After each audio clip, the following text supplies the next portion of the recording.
What is up? I think we finally got it. Hold up. I'm just checking. I'm just checking.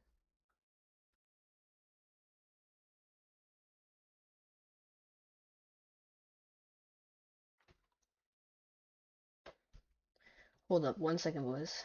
1 second. Just seeing if this works.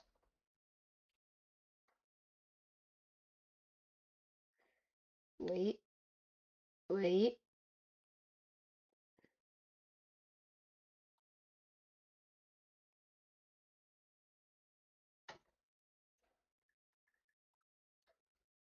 Hold up. 1 second, boys. 1 second. Just seeing if this works. Oh, it does. Bet. My voice sounds so bad, but whatever. Um. Wait, that's kind of. Ooh, but this is not. Yeah, I'm using OBS. Sorry, boys. This is like very new and it kind of sucks. Yeah, this is so. I hate OBS. I'm never using OBS again, but whatever.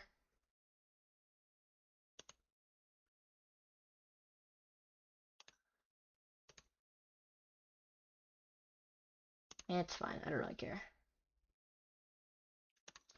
Okay, let's get to it though. So basically, we're just gonna be looking at all of the trades and stuff that have been going on.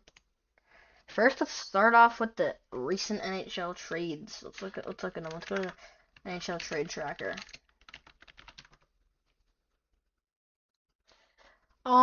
There was a couple of trades. There was a Dorofeyev trade. There was the what's his name? They're working on getting Bobrovsky out of Florida. They're working on getting Helly out of oh my God, Winnipeg. And what's his name declined a $16 million contract with Seattle. What's his name? I'm forgetting.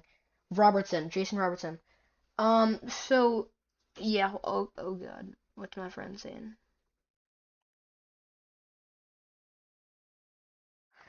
Oh, okay. Sorry, boys. Just checking. Basically. So yeah, um, there's not too much. I mean, Brett Kulak has the Sharks, but this was one of the major ones that I was more surprised about. I feel like Brent Burns, he's getting so much older, and I didn't expect him to stay with the Avalanche. I saw him possibly ending his contract and then moving on to another team, trying to get, you know, rebuild another team, be a key asset to one of those other teams like the Sharks who already have all of the material they need, but they have the cap space for someone like Burns. This one I was a little bit surprised about. I don't know about you guys, but that was one that I didn't see coming. Burakovsky, Seliger, McTavish. I saw this coming. I saw this coming from a mile away. I don't know about you guys, but McTavish has so much potential in him, and he's so young compared to some other NHL players. In his stats, like let's look right now. Ready? McTavish stats. Oh my God, my spelling, boy. Sorry, my controller's in the way. Yeah, over here. He has a good.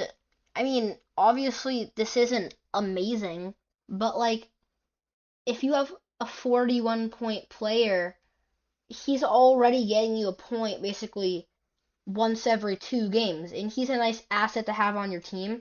So like when you come over here and look where he go to the Blues, like look at the Blues roster. They are stacking themselves up. They have been a quiet market this past off season and during the regular season as well. Like look at this roster. They've been yeah, Pareko, Suter, Sundqvist, they stole him from Florida. They got McMichael out of the draft. Dylan Holloway, Philip Broberg. They have Jonathan Drouin, Jimmy Sneggerod, Jordan Binnington. Obviously, like these key players. And if you look at the standings, they weren't even. It's not like the Blues were bad. I mean, they played decently well. Like if they lost to the Mammoth, Wild Stars, and Avalanche, considerably four of the best teams in the whole entire league. So that's my opinion on things, at least. So yeah, let's go over and we'll go back to Yes, this is another one. I did not see this coming. This is one of the ones that I did not see at all. Pavel Dorofeyev going to the Rangers. The Rangers, their roster isn't exactly amazing. If you go and look at that, I mean, they got a couple. Oh, nope, that's for sport. It's baseball. If we go to the NHL, like, look at this roster. They don't have a whole lot of depth. They have Trocheck. I mean, Rempe is basically an enforcer. Shesterkin's getting old. Quick barely plays. Zibanejad's pretty good. Miller's pretty good. Laffy's pretty good. But Fox is pretty good. Klu's pretty good. But besides that, I only listed like 5 players, and that doesn't even fill up 2 lines. So the Rangers have a lot of work to do, considering the fact that they were what last in the Eastern Conference, besides from like Chicago and some of these other teams that have sucked for years. So that's my thought on that. Um, this is just a bunch of news. JJ Paterka, holy, did the Bruins? This was an ass trade. This was a horrible trade. I don't understand why they would trade 2 first-round picks for someone like Paterka. If you're looking at Paterka's stacks, JJ Paterka, already look at this. Look at him. You got these stats that are measly. He played 54 games and had 35 points. I understand what I was talking about, like the every other game you get a point, but like he didn't even play the full season. He's always getting injured. It's always something with this guy. He played for who was it? He played for Buffalo and then he went to Utah. Didn't have a great season with Utah. And then now the Bruins are taking him in for 2 firsts. I mean, the Bruins lineup is looking a lot better. I mean, they could run a first line that has Pastrnak, Geeky, and what's his name, Kusaninov, and that would be a good scoring lineup with a lot of depth. But it's not what the Bruins are looking for, if I'm being really honest with you. The Bruins are looking for they're looking for culture. They're trying to build this massive roster full of 250, 260, 270 pound players. But in a league like today that involves speed and agility and acceleration and all these things, they're not gonna be getting any of those things that they want. That was I mean, these are kind of some lower level trades considering the fact that we're in the NHL. Jordan Spence, this was one of the key ones. Although it doesn't seem like a lot, Jordan Spence was one of those players that wasn't as impactful as someone like Brady or anyone else on the Senators roster, but Jordan Spence has the ability to make the players around him better. And his contract is a little bit over the roof. I mean, going 4 years. I mean, that's $5 million a year for someone like Spence. Doesn't really make sense, but I mean, for a team like the Senators that are looking to come back from that Brady Tkachuk trade, this is one of those things that's going to be crucial in the next 4 years. Is keeping someone like a top 6 forward in Jordan Spence. Um, Valerie Nikushin. This is another one of those big trades that I didn't see coming. He's going to the Jackets, folks. Did not see this coming from a mile away. I don't know why the Avs didn't get a whole lot from them. I mean, they got a second and a third in 2026 and 2027. I mean, they got a 5th round pick in 2028, but I mean, do 5th round picks ever really come and become anything good? Jack Drury traded the Prez, not that big. Alex Tuck to Capitals. This was one of those big ones. This is one of those ones that's more serious, definitely. Um, yeah, the Sabres definitely lost on this one. They only got a 3rd round pick for him. His contract was gonna go up, but yeah. So that's all I have for Alex Tuck. Alright, now let's move on to the draft, the NHL draft final right now. Oh my God, Jacob, who's the best player currently in the NHL? McDavid, definitely McDavid. Yeah, Connor McDavid's disgusting. I'm sure you've seen highlights of him somewhere on YouTube. Yeah, he's one of those bigger players that. Okay, let's see. NHL draft final results.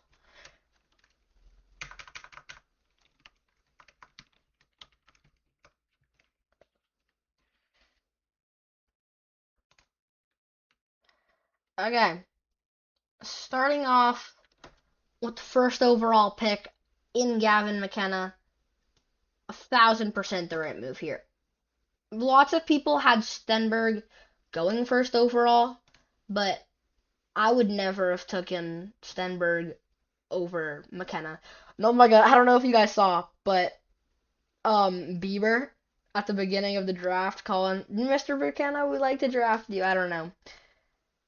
Bieber kind of pissing me off. Stenberg definitely should have gone second. Malholtra. This is going to be very, very chaotic. Very chaotic. His dad, Kevin Malhotra, is the head coach of the Vancouver Canucks. And with all of the drama already going on with the Miller situation and all of these other things, I don't know. Malhotra just doesn't. I feel like he could have gone later. Buffalo Sabres. If I was the Sabres GM, I definitely 1,000% would have taken Reed. He dropped down to 7th to play with Seattle. Seattle got a steal when drafting Reed. Buffalo took Dax and Rudolph. I mean, that's a good trade. I'm sorry, not trade. That's a good pick. But Chase Reed's such a better defenseman that you could have had in the left wing pairing up with Tage Thompson. Yeah, this draft was loaded with defensemen. I mean, you had Daxon Rudolph, Albert Smiths, Carson Carrolls, Chase Reed, Verhoff. I mean, as it got sort of back, I mean, Gustafson, even him playing with Schaefer, putting up easily a 100-point season with him and Verhoff combined. I feel like later in the draft, things started to ease down. This wasn't a very packed draft after the first round. I feel like the first round was very strong. I feel like the rounds after that definitely got weaker. But yeah, that's my thoughts on this.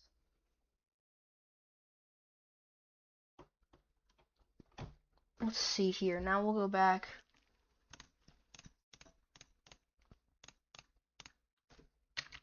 Go to NHL.com and see how things are going.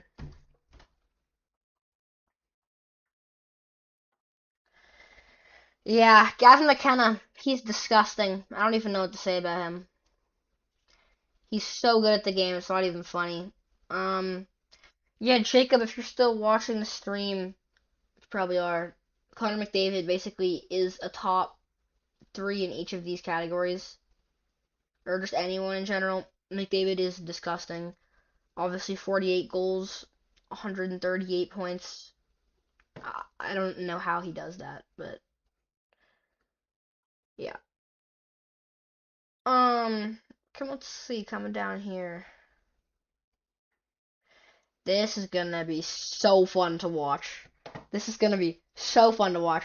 Winnipeg Jets hopefully are gonna get a lot for Hellebuck. I could see them getting a nice first round pick, second round pick. They'll definitely get either a couple of draft picks, or if they trade to a team that's already stacked, like the Avalanche or the Canes, they could definitely get a couple of good players.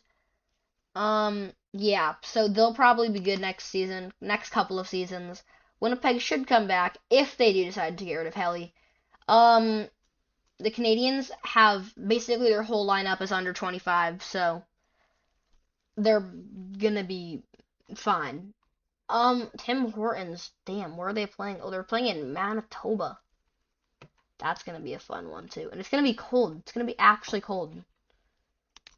Oh my God, the Winter Classic in Florida with the Bruins and the Tampa Bay Lightning. It was terrible. The ice was melting. The puck was like getting stuck in the ice. Oh my God, the whole thing was just that. It was very chaotic. Um, Yeah, let's look at the stats this season and see who could have a breakout season next. Um, I mean, looking at some of these players, they're already on the older side. I feel like getting towards either leaving their prime or like just getting to their prime. Um, Connor McDavid, he's a little past his prime. He's getting older. I understand he's still reasonably young, but McDavid still by the day is getting older and he's losing his ability. Nikita Kucherov is also getting older. Arguably one of the best players in the league. He's had the best points for the past like 5 seasons. What is it? 4 or 5 seasons. McKinnon definitely gonna lead the Avalanche somewhere. I could see him doing good stuff. And Macklin Celebrini in his second year already putting up 115 points, 70 assists, and 45 goals as a center, which is really good. As you can see, obviously going down here, looking at all like Evan Bouchard, he had himself a great season. Bouchard did amazing. He's a defenseman and had 95 points. That is beyond me. That is more than like Jack Eichel, Kaprizov, Caulfield, Gensel, Keller, Johnson, Boldy, DeBrincat, Panarin, and Stutzel. He had more points than all of them, and all of the people I just listed are forwards. So that's nice for the Edmonton Oilers. Speaking of the Oilers, let's look at their goalie. Their goalie they traded mid through the season. They got Jari. I don't think Jari's that good, but I mean Pittsburgh fans might have a different say. If you look down here, he's not anywhere close to the beginning. Skinner had a nice season-ish with Pittsburgh. Sorry, with Edmonton. They made the playoffs. He did kind of choke in the playoffs, but that's just classic Edmonton style. Let's keep going down. Jari. Finishing at 34. He only had 18 wins and 9 losses playing for the Oilers. Yikes. When you have a roster with Leon Draisaitl and Connor McDavid, you should expect a lot more out of a goalie like him, who's not getting that many shots on him. Had loads of ice time this season, considering he plays for the Edmonton Oilers and he's a starter. He had more than 3 goals on him for the average for the whole entire season. And his save percentage is just terrible. He had an 8.82 and he's playing for the Edmonton Oilers, who just came out of a Stanley Cup final loss. Goals against 98. Rough stuff for Jari, but yeah, that's rough. Anyways, boys, I think we're gonna wrap up the stream because I'm tired. No one else really today. The algorithm is so ass. I just got an email from YouTube going out to all the content creators talking about how the YouTube algorithm is messing up again and they have to update it. So I'm not getting as many viewers as I'd like, which is normally around 30, 40, 50. Algorithm sucks today. It just has this past whole week. YouTube's been kind of on and off with that, but things are gonna get better hopefully soon, and we'll start getting more content out there as the off season goes on. Anyways, see you boys. Thanks for watching. I'll see you in the next one. Don't forget to sub to Tage for real.